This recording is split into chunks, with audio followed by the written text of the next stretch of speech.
Salut digital.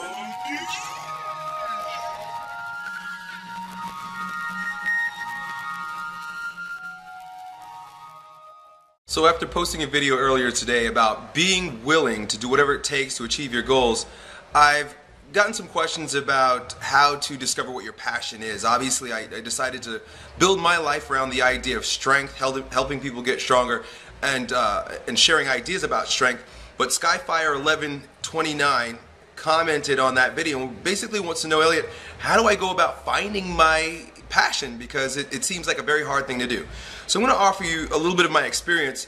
Number one, you've got to expose yourself to a lot of different things to find out what exactly you really love. That means read lots of books on topics that you enjoy. Continue to expose yourself to ideas from people that you respect. That's probably one of the best things to do. Look at someone who you admire and you like what they do, and really pick their brain. In other words, read all their books, watch all their videos, read all their blog posts. Do whatever you can to get inside the mind of that person. And also, go outside the bounds of the typical things that you may read or study. So if all you read is magazines, go out and read some poetry. Just expand your mind. You've got to really expand your horizon by exposing yourself to ideas and things that seem almost foreign to you. You've got to go out and bombard yourself with new ideas. And the weirder the ideas seem, the more it'll expand your mind. You've watched some of my other videos, you see how weird some of the things I like to expose myself to. And then I add it to who I am, and it continues to show me what my passions are. So that brings me to the next point.